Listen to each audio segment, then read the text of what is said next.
Hello to all students.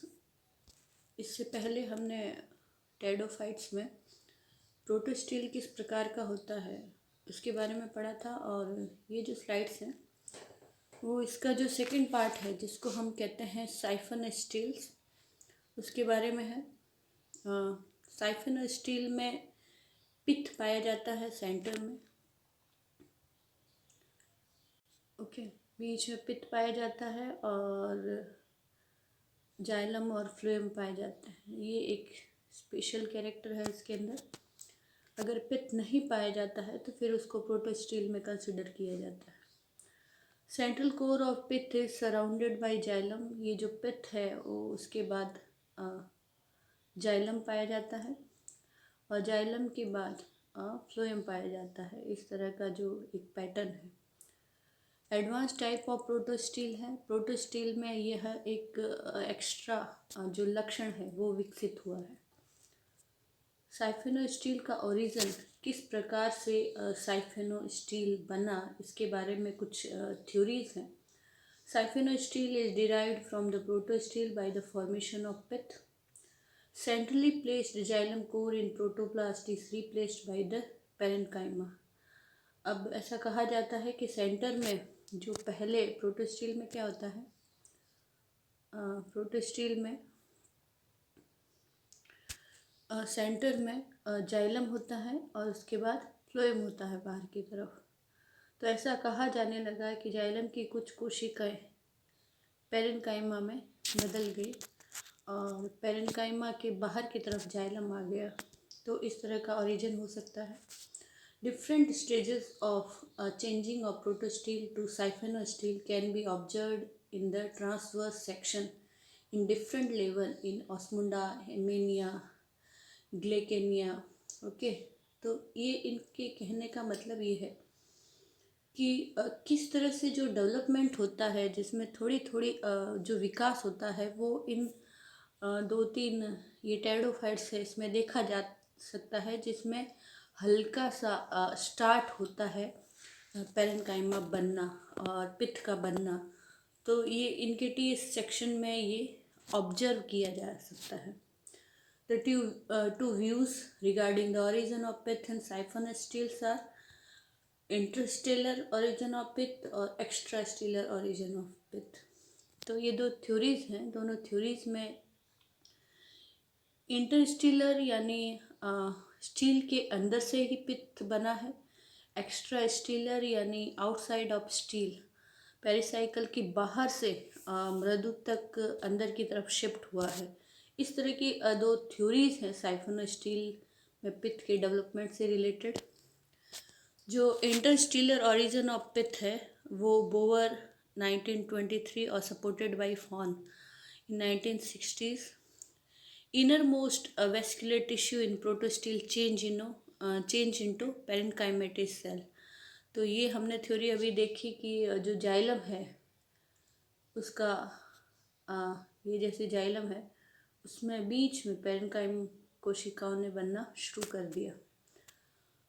दूसरा Jeffrey का एक्स्ट्रास्टेलर origin of pith है। Pith and cortex are homogeneous structure.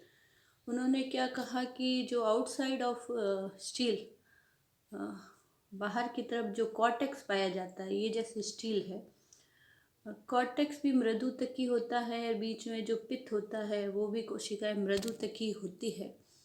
तो हो सकता है कि इसका कुछ पोर्शन यहाँ शिफ्ट हो गया हो। तो ये है एक्स्ट्रा स्टीलर ओरिजिन ऑफ पित्त। इन्वेजन ऑफ पित्त अकर थ्रू द लीफ गैप और ब्रांच गैप। ये किस तरह से इन्वेजन हुआ कि लीफ गैप के थ्रू अंदर की तरफ पहुंच सकता है। लीफ गैप्स क्या होते हैं? ओके, कोई लीफ है अगर किसी तने में किसी जगह से, इसके अंदर ये आपको पता है कि जाइलम जो शिराएं होती है उसके अंदर जाइलम और फ्लोएम पहुंचता है। तो ये जहाँ से ये पहुंचता है वहाँ पर एक गैप हो जाता है जिसको लीफ गैप कहा जाता है।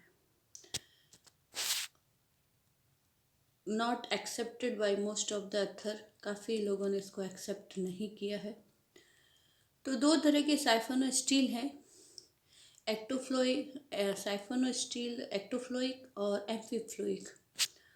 एक्टोफ्लोइक यानी बाहर की तरफ फ्लोएम, एम्फी का मतलब दोनों तरफ फ्लोएम।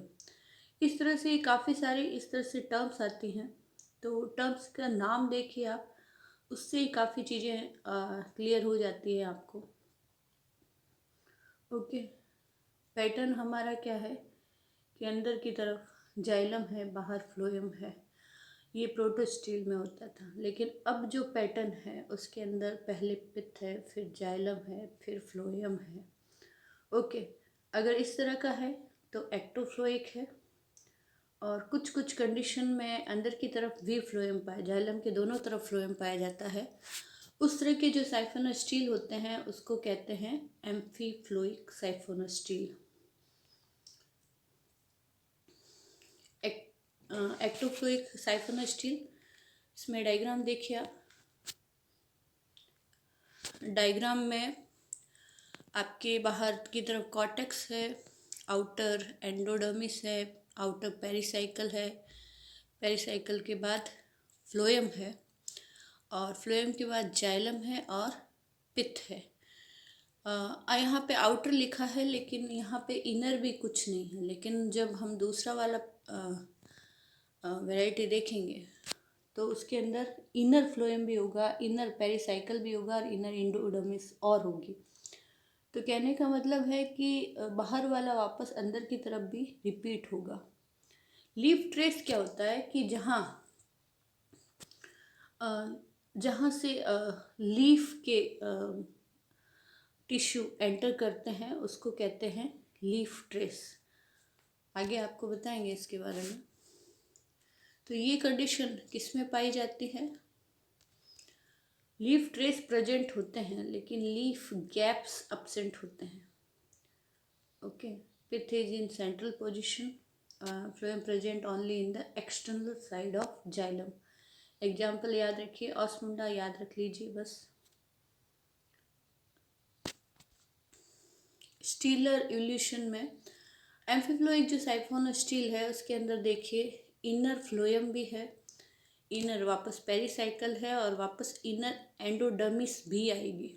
ओके, तो इतने सारे कंपोनेंट हैं इसके अंदर। स्पेशली आप जैसे मार्सिलिया का राइजोम जो इसमें दिखाया है, मार्सिलिया आपके सिलेबस में पूरा है। पूरा मीन्स आपको पूरी लाइफ साइकिल इसकी पढ़नी है, जिसमें राइजोम का टीएस भी आएगा और सारे टीएस आएंगे, तो आप इसको भी अच्छी तरह से देखें।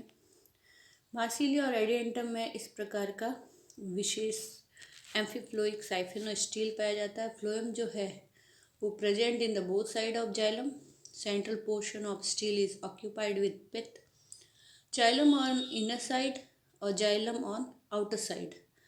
ओके, तो जो अंदर भी फ्लोएम है, बाहर की तरफ भी फ्लोएम है। तो एम्फीफ्लोइक कंडीशन का मतलब है कि जो पीछे वाला फ्लोएम है वो दोनों तरफ है, जाइलम सिंगल पाया जाता है। इसके बाद जो थर्ड नंबर का जो स्टील आता है उसको कहते हैं सोलेनो स्टील। सोलेनो स्टील इज एक्चुअली ए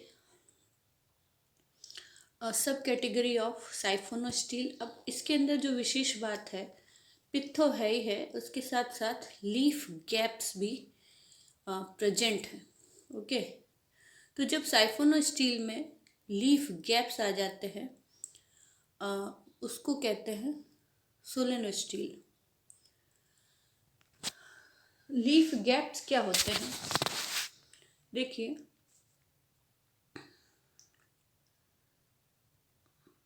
अगर कोई स्टील है जिसमें हम कहते हैं कि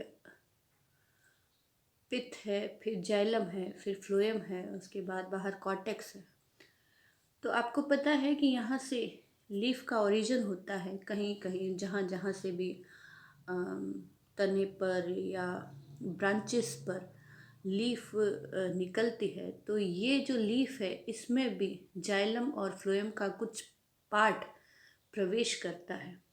तो वो जो पार्ट प्रवेश करता है वो यहाँ से निकलता है। ओके, जब ये चीज़ यहाँ से निकल कर लीफ में प्रवेश करती है तो यहाँ पर एक गैप सा आ जाता है, उसको कहते हैं हम लीफ गैप। ओके, इस तरह से जैसे यहाँ से यहाँ पे भी अगर लीफ है उसमें भी जाइलम फ्लोएम का कुछ पोर्शन गया है तो यहाँ पे भी एक लीफ गैप आ जाएगा। उसके बाद जैसे इधर साइड में कोई है तो यहाँ पे भी एक लीफ गैप आ जाएगा। तो आप देख सकते हैं कि ये जो स्टील है वो तीन अलग अलग वेस्कुलर बंडल टाइप में डिवाइड हो गया है। यहाँ पर एक गैप आ गया है, जहाँ जहाँ से भी ब्रांच या फिर लीफ ओरिजिनेट हो जाती है तो वहाँ पर लीफ में कुछ पोर्शन जाइलम फ्लोएम का प्रवेश कर जाता है, और वहाँ से जहाँ प्रवेश करता है वहाँ पर एक रिक्त स्थान सा रह जाता है जिसको हम लीफ गैप कहते हैं।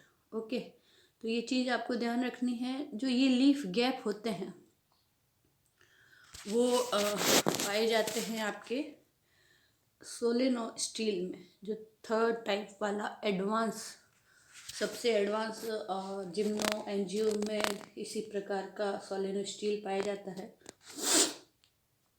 एक्टोफ्लोइक जो सोलेनो स्टील है, एम्फीफ्लोइक है, जैसे साइफोनो स्टील था, फिर डिक्टियो स्टील है, यू स्टील है और एटेक्टो स्टील है। ये थोड़ी सी अलग कंडीशंस हैं। आप हम इसके बारे में नेक्स्ट पढ़ेंगे। एक्टोफ्लोइक सोलेनो स्टील क्या होते हैं? इससे पहले के वीडियो में हमने सोलेनो स्टील किस प्रकार से बनता है और साइफोनो स्टील किसे कहते हैं। अब जो सोलेनो स्टील है उसके कुछ टाइप्स हैं, वो पढ़ लेते हैं। एक्टोफ्लोइक जो सोलेनो स्टील है वो साइफोनो स्टील से ही डेवलप हुआ है, जो एक्टोफ्लोइक होता है। एक्टोफ्लोइक यानी बाहर की तरफ जाना। तो सिंपलेस्ट है, ये सबसे सिंपल है सोलेनो स्टील में। यहाँ पर देखिए, यहाँ लीफ गैप के बारे में दिखाया गया है। ये जो है यहाँ का जो जाइलम फ्लोएम है वो इस लीफ ट्रेस के माध्यम से पत्ती में लीफ में पहुँच जाता है। तो इस तरह का है, बहुत सिंपल सा है, इसमें कुछ खास बात नहीं है। उसके बाद जो सेकंड टाइप है, सेकंड टाइप में जो आप एम्फीफ्लोइक साइफोनो स्टील पढ़ा था उसमें एक लीफ ट्रेस दिखा देना है। सेम उसी टाइप दोनों साइड में फ्लोएम पाया जाता है। फ्लोएम के साथ पेरिसाइकल और इनर एंडोडर्मिस भी पाई जाती है। ये एडिएंटम में पाया जाता है, और वो जो हमने पढ़ा था वो मार्सिलिया में पाया जाता है, मार्सिलिया के राइजोम में। इस तरह से आप एक दूसरे से रिलेट करके आप इसको याद रखें, तभी ये चीज़ें याद होती है, एग्जाम्पल्स वगैरह।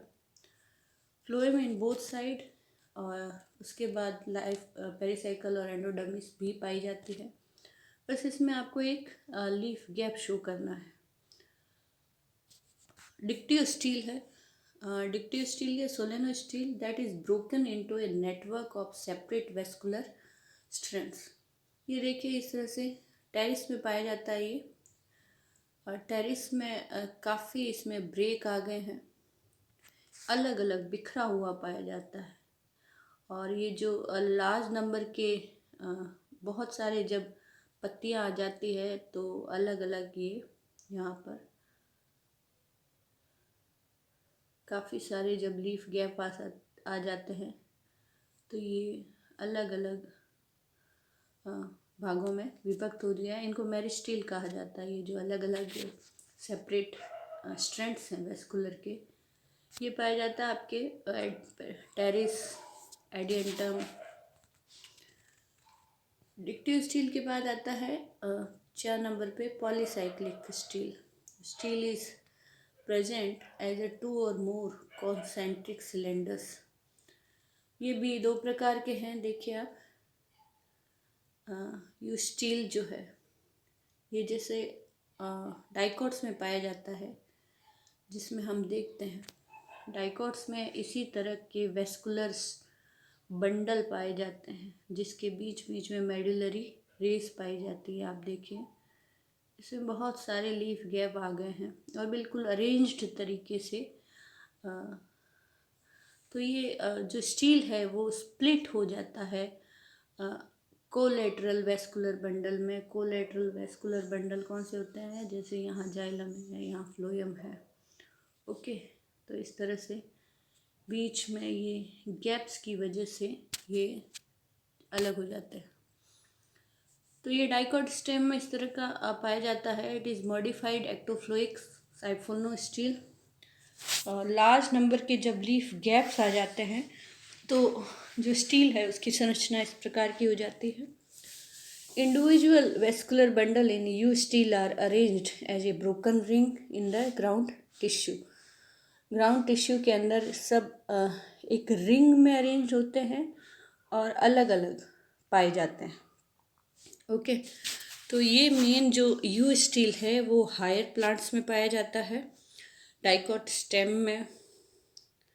उसके बाद एक जो लास्ट बच जाता है एटेक्टो स्टील, ये भी हायर प्लांट्स में पाया जाता है, जिसमें ये बिखर गए हैं। जैसे मोनोकॉट जो स्टेम है उसमें रिंग में अरेंज नहीं होते हैं वेस्कुलर बंडल, और पूरे कॉर्टेक्स से लेकर अंदर तक अव्यवस्थित तरीके से बिखरा हुआ जाइलम फ्लोएम का पार्ट जो है वो पाया जाता है। इसको हम इस प्रकार का जो होता है वेस्ट स्टील, उसको हम कहते हैं एटेक्टो स्टील। तो ये चीज़ें याद रखने की है, डायग्राम भी इजीली बनते हैं, डिस्क्रिप्शन भी हो सकता है। तो इसमें आप याद रखिए सारा, और इस क्वेश्चन जब अगर इस प्रकार का आता है तो उसको अटेंड करने की कोशिश करें। Thank you for watching.